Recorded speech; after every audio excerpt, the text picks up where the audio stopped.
ഭവാനി തള്ളേ എന്നെ വലിയ കാര്യ. ഭവാനി തള്ളേ, ഭവാനി തള്ള നിന്റെ വല്യമ്മ. അമ്മച്ചേ ബലരാമേട്ടകത്തുണ്ടാ? ആലയില് കാണും. ആലയിലില്ല, അവിടെ കുട്ടികൾ മാത്രമേ ഉള്ളൂ. ആലയിലില്ലേ? ഇല്ല. ജോബി, ഓ ഉമ്മ ഉമ്മ വെച്ചെടുക്കുന്ന ചെവിയും കട്ടൂടാ കണ്ണും കണ്ടൂടാ. ശിവനെ ഇത് യാതില്ല. മാപ്പൊന്നും പറയണ്ട, പൊക്കോ. യുവമാരൊന്നും ശരിയല്ല, പൊക്കോ. സ്ത്രീകളെ ഞാൻ തല്ലാറില്ല, പക്ഷെ ഇതുപോലെ ചിരിക്കുന്നവന്മാരെ ഞാൻ വെറുതെ വിടാറുമില്ല.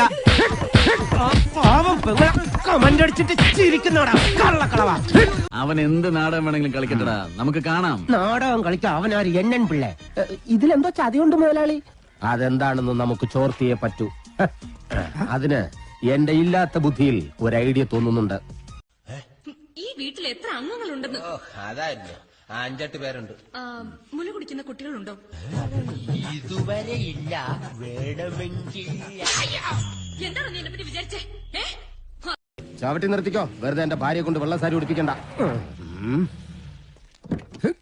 എന്താടാ മുതലാളി, എനിക്ക് കുറച്ച് ഒറ്റയ്ക്ക് സംസാരിക്കാനുണ്ട്. നീ ഒറ്റയ്ക്ക് സംസാരിച്ചോ? ശരി, വണ്ടി എടുക്കടാ. അതല്ല, നമുക്ക് 2 പേർ കൂടി ഒറ്റയ്ക്ക് സംസാരിക്കാനുണ്ട്. മുതലാളി വന്നേ. മല്ലയുടെ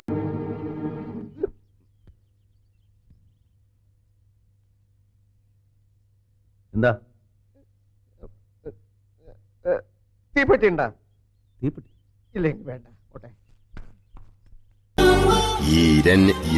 ഇരന് പുല്ല പുഴയുടെ പേര് മറന്നുവല്ല. എന്താ വാപ്പ? ആ പുഴ ബാപ്പാക്കുള്ളതാണെങ്കിൽ, ആലം നാട്ടുകാർക്കുള്ളതാണെങ്കിൽ, കാഞ്ചനമാല കടലിനുള്ളതാണ്. ഇതെല്ലാം തെറ്റുന്നത്. തന്റെ വീട്ടിലാരൊക്കെ ഉണ്ട്? അങ്ങനെയൊന്നുമില്ല, നമ്മളൊക്കെ തന്നെ. ഡാഡ, മമ്മ, സിസ്റ്റേഴ്സ്. എന്തോരം പഠിച്ചു? ഈ പുഷ്പങ്ങളെല്ലാം ഇവിടെ കൃഷി ചെയ്യുന്നതാണെങ്കിൽ നല്ല രസമുണ്ട്. ഞാൻ ചോദിച്ചതിന് മറുപടി കിട്ടിയില്ല. എന്തോരം പഠിച്ചു? ഡാഡ പഴയ 4ാം ക്ലാസ്. നിങ്ങൾക്ക് കുടിക്കാൻ എന്താ വേണ്ടിയത്? അതിപ്പോ എന്തായാലും കുഴപ്പമില്ല. സർബത്താ ചോരയാ? അതിപ്പോ സർബത്തോ ചോരയോ?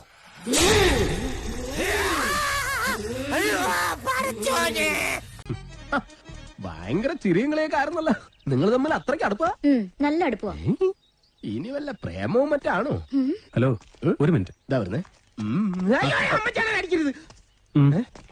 പുറത്താരോടും പറയണ്ട. കണ്ടു കാണുമെന്തോ ശിവനെ. എന്താ ഇവിടെ ദേ വന്നു? നീ അറിഞ്ഞോ? ഇല്ല. രാജാസ് ഗ്രൂപ്പിന്റെ ഫാക്ടറിയിൽ ഒരു ഒഴിവുണ്ട്. ഞായറാഴ്ചയാണോ ഒഴിവ്? ചുമ്മാരി. എന്തൊഴിവ്? ഈ മറ്റേ ഈ ലീഗലിയ ചുണ്ടലിയ നച്ചലി എന്താ പറയുന്ന ഒരു അഡ്വൈസറി എന്നൊക്കെ പറയുന്നത്. Legal advisory. അതെ തന്നെ. ഞാൻ ഈ ലണ്ടനിൽ പഠിച്ചതുകൊണ്ട് ഇമാതിരി കച്ചട ഇംഗ്ലീഷൊന്നും എനിക്ക് വഴങ്ങില്ല. ഇദ്ദേഹം വലിയൊരു കോടീശ്വരനാണ്. അതെ അതെ, അംബാനിക്കൊപ്പം പണക്കാരനാണ്. അംബാനിയേക്കാൾ. ഓ, ഇത്തവണത്തെ ഇയറിലെ കണക്കൊക്കെ. അതെ അതെ, അംബാനിയേക്കാൾ മേലെ പണക്കാരൻ. റിസർവ് ബാങ്ക് വരെ ഇദ്ദേഹത്തിന് സ്വന്തമായിട്ടുണ്ട്. 3 എണ്ണം. റിസർവ് ബാങ്ക് ആണോ 3 എണ്ണം? നിനക്കൊക്കെ എന്നെ ശരിക്കും അറിയാൻ പാടില്ല. എടാ, നീയൊക്കെ ബോംബെയിലെ അധോലോകമായ ധാരാവി എന്ന് കേട്ടിട്ടുണ്ടാ? ഞാൻ കേട്ടിട്ടുണ്ട്, പോയിട്ടുണ്ട്. എന്താടാ? അണ്ണാ, ഇനി പോകുമ്പോ എന്നെ കൂടെ കൊണ്ടുപോ. സത്യം, ഞാൻ ഇതുവരെ പോയിട്ടില്ല. ഫുൾ ചെലവ് എന്റെ വക. യാമങ്ങൾ തോറും കൊതി തീരുവോളം. ഈ പാട്ട് ഏത് യേശിപ്പടത്തില് ഏത് യേശി പാടിയത്? വെള്ള സാരിന്റെ തുണി കൊടുത്തോണ്ടാണ് അവള് നടക്കണത്. അത് തുണി ഇല്ലാതല്ലേ നടക്കണത്? ഹലോ. അതെ, 3-ാം നമ്പർ വാർഡിലെ രാമകൃഷ്ണന്റെ രോഗിയെ കിട്ടോ? ക്ഷമിക്കണം, അയാള് നല്ല ചാടിപ്പോയി. നിങ്ങളാരാ? ഞാനേ ആ ചാടിപ്പോയി രാമകൃഷ്ണ. ഞാൻ ചാടിപ്പോയി സത്യമാണെന്ന് അറിയാൻ വേണ്ടി ആ, ശരി. അതെ, ഒന്ന് നിന്നേ. അയാൾ എന്നെ കണ്ടായിരുന്നോ? പിന്നെ കണ്ടോന്നോ? കണ്ടല്ലേ? ആ, ഞങ്ങള് കാര്യവും പറഞ്ഞു. എന്തു പറഞ്ഞു? ഇനി മേലിൽ പ്രൊട്ടക്ഷൻ എന്നും പറഞ്ഞ് പുറകെ നടന്ന തന്റെ മുട്ടുകാല് തല്ലിയൊടിക്കുന്ന മല്ലയെ പറഞ്ഞിരിക്കുന്നത്. ചുമ്മാ പറഞ്ഞായിരിക്കുമല്ലേ? സാറേ, ചുമ്മാ പറഞ്ഞതാ. ഈ വക എല്ലാ കളിയും പഠിച്ചിട്ടാ ഞാൻ ഇങ്ങോട്ട് വന്നിരിക്കുന്നത്. എന്നെ നീ കളി പഠിപ്പിക്കാൻ വരല്ലേ, മനസ്സിലായോ? ഇങ്ങനെയാണെങ്കിൽ ഞാൻ കളിക്കല്ല, ഞാൻ നേരെ ചിറാപുഞ്ചിരി പോയി മണം വിൽക്കാൻ പോണു. ഇനി ഇതുപോലെ കാണിക്കൂ.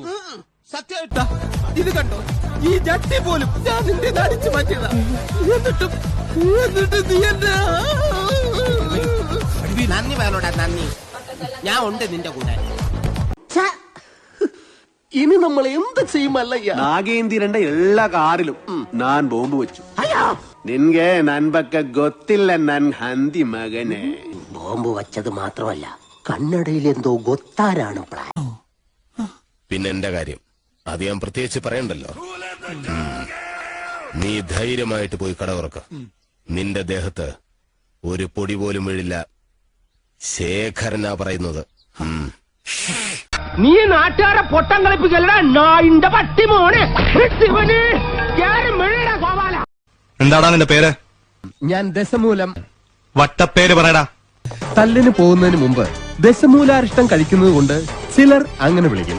നിങ്ങൾക്ക് ഇതിൽ ഇഷ്ടമുള്ളത് വിളിക്കാം, തള്ളക്ക് വിളി ഒഴിച്ച്. അരിഷ്ടം കുടിച്ച വകയിൽ ഇവിടെ കുറച്ച് കണക്ക് ബാക്കി. എന്തോ എങ്ങനെ ഇനി കുറച്ച് ധന്വന്തരി കുഴമ്പെടുത്ത് വെച്ചോ. ആടി കഴിഞ്ഞ് തിരിച്ചു വരുമ്പോ എനിക്കൊന്ന് പുരട്ടാനാ.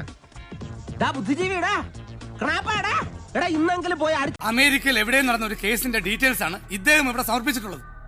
ഇതിന് ഇന്ത്യയിൽ എന്ത് പ്രസക്തി? എന്ത് പ്രസക്തി എന്ന് ഇന്ത്യയിൽ എന്ത് പ്രസക്തി എന്ന് ചോദിച്ചാൽ എന്ത് അറിയാമെങ്കിൽ പറഞ്ഞു കൊടുക്ക. മൂർഖം പാമ്പിനെയാ ചവിട്ടി. എന്താ പാമ്പെന്ന് പറഞ്ഞു? ഞാനൊരു ഉപമ പറഞ്ഞതാടോ. ഈ സമയത്താണോടോ ഉപമ? ക്രിസ്ത്യാനികൾക്കിടയിൽ അവനൊരു പേരേ ഉള്ളൂ, ലൂസിഫർ. വാടാ. അങ്ങനെ പേടിച്ചു പോകുന്നവനൊന്നും അല്ല ഞാൻ. എന്നാലും വെറുതെ ചോദിക്കാം, ഈ കോയമ്പത്തൂർക്കുള്ള ബസ് പോയാലോ? ശിവനെ, എന്നാലും എന്റെ പൊട്ട നീ ഇതെങ്ങനെ? ഞാൻ ട്രൈ ചെയ്തതാ. ട്രൈ ചട്ടമ്പിയായി ജനിച്ചു പോയില്ലേ. ഇങ്ങനെ പേടിക്കലടാ. നീ നാട്ടുകാരെ പൊട്ടം കളിപ്പിക്കല്ലടാ നായിന്റെ പട്ടി മോനെ.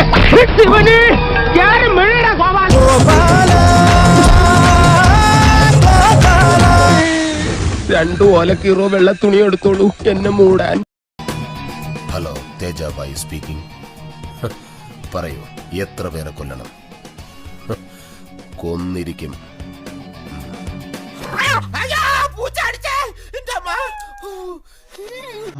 പ്രേമ, നീ ഇങ്ങനെ പേടിക്കാണ്ടിരിക്കെ. ആ നിൽക്കുന്നവനെ 7ാം ബ്ലാക്ക് ബെൽറ്റാ. അണ്ടല്ലൂർ കാവിലെ ഉത്സവത്തിന് 50 പേരെയാ അവൻ ഇടിച്ച് താഴെ ഇട്ടത്. പിന്നെ എന്റെ കാര്യം അത് ഞാൻ പ്രത്യേകിച്ച്. ശേഖരന്റെ നാട്ടിൽ മേടിച്ച് നീ അടങ്ങൂല്ലടാ.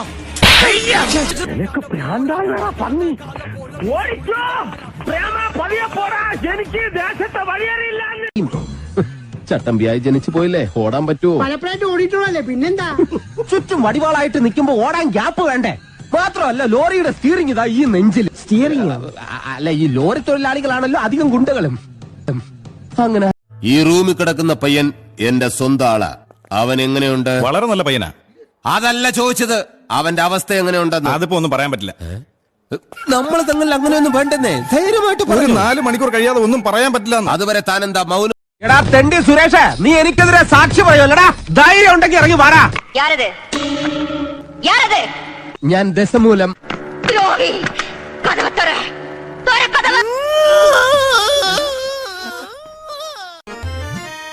മധുരിക്കും ഓർമ്മകളെ മലമഞ്ചൽ മലം മഞ്ചലിൽ കൊണ്ടുവരൂ എന്നല്ല, മലർ മഞ്ചൽ കൊണ്ടുവരൂ. മല ആര് മഞ്ചലിൽ എന്നും കൊണ്ടുവരും. സോറി മലർ മഞ്ചൽ കൊണ്ട്. ഒരു ദിവസം ഒരു അണ്ണാൻ വെള്ളത്തിൽ ഓറഞ്ച് പൗഡർ കലക്കി വിൽക്കുകയായിരുന്നു.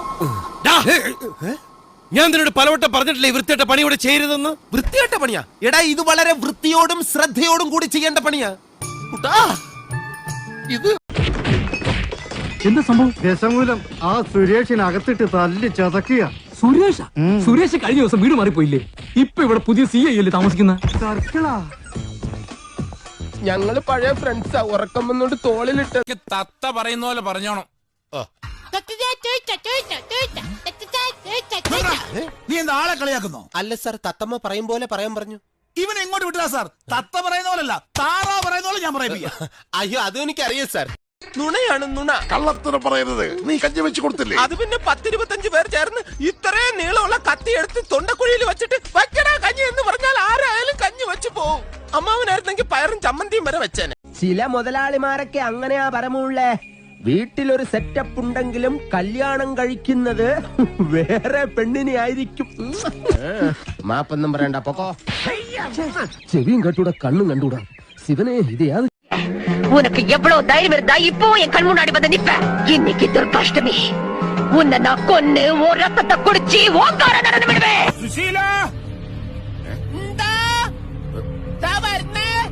എല്ലാരും വിളിച്ചു. ഞങ്ങൾ വെട്ടുന്ന തുണ്ട രണ്ട് പാർട്ടീസാ. അതെ, ഞങ്ങൾ ഇറച്ചി വിട്ടുകാരാ. ഇടഞ്ഞ ഞാൻ കൊല കൊമ്പനാ, കൊല കൊമ്പൻ. ഇടഞ്ഞില്ലെങ്കിലോ കൊലയില്ലാത്ത കൊമ്പൻ. എന്താ പേര്? ഉണ്ണി.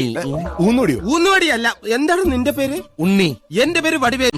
രാത്രി ശുഭരാത്രി. സോറി, മൂത്രം ഒഴിക്കാൻ വന്നതാ. ഇവിടെ ഇരുന്ന ബാത്റൂം എവിടെ? ഇവിടെ തന്നെ പൊക്കോളൂ. എനിക്ക് ഒരാള് നിൽക്കുമ്പോ പറ്റില്ല. അതാ സാറെന്താ ഇവിടെ? പെങ്ങന്മാരുള്ള ആങ്ങളമാരുടെ ഒരു കണ്ണ് അവരുടെ കൂടെ എപ്പോഴും ഉണ്ടാവും. നല്ലതാ. പാലിന്റെ പാത്രം ഒഴിഞ്ഞെങ്കിൽ തന്നോളൂ. പെങ്ങളൂട്ടി പൊക്കോ. യുവമാരൊന്നും നിനക്ക് പേടിയില്ല. അയ്യോ, അങ്ങനെ മാത്രം പറയരുതേ. എനിക്ക് ഭയങ്കര പേടിയാ. സ്കൂളിൽ വെച്ച് ഏറ്റവും പേടിച്ചതിന് എനിക്ക് 1ാം സമ്മാനം വരെ കിട്ടിയിട്ടുണ്ട്. പോരാ, അത് പോരാ. അയ്യോ, അത് മതി. ഞാൻ പേടിച്ച് തൂറിയതിന്റെ സർട്ടിഫിക്കറ്റും ഉണ്ട്. ഞാൻ ചത്തുപോയ എന്റെ പിള്ളേർക്ക് നീ ചെലവിന് കൊടുക്കൂടാ. അതെ, വെറുതെ ധൈര്യം തന്നെ ആളെ കൊല്ലാൻ നോക്ക. ഞാൻ ആരാദ്യമായിട്ട് മാവെന്ന് വിളിച്ചത്? എന്നെ ആദ്യമായിട്ട് മാവോന്ന് വിളിച്ചത് എന്റെ വീട്ടിലെ ലില്ലി പൂച്ചയാ. പൂച്ച? എന്നെ കാണുമ്പോ അത്രയും പൂച്ച മ്യാവോ മ്യാവോ ഇങ്ങനെ വിളിക്കും. എന്റെ ലില്ലി പൂച്ചയല്ലേ, എനിക്ക് വിളിയേക്കാതിരിക്കാൻ പറ്റുമോ? ഞങ്ങളുടെ നാട്ടിൽ ഒരു യോഗത്തിന് വന്നപ്പോഴാ ഞാൻ അയ്യോ, ഞാൻ മര്യാദയ്ക്ക് നിൽക്കുന്നേ. പക്ഷെ അടികൊണ്ട് ഇങ്ങനെ ആയിപ്പോയതാ സത്യം. ആ കാട്ടുപുളിയെ ശരിയാക്കാൻ ഞങ്ങള് പലതും ആലോചിക്കും. അതൊന്നും ആരും അറിയാൻ പാടില്ല. ആരും അറിയില്ല മല്ലയ്യ. ഈ മീൻ ചത്തത് കൊണ്ട് കൊള്ളാം. ഇല്ലെങ്കിൽ ഇതിന്റെ വില കേട്ട് ഈ മീൻ തന്നെ ചിരിച്ചിരിച്ച് ചത്തേനെ. 40 രൂപ വരും. 40 രൂപ നിന്റെ അച്ഛനുകൊണ്ട് പോയി കൊടുക്കാനല്ലേ പറയാൻ വന്നത്? അദ്ദേഹം ചത്തുപോയി. ഈ നല്ല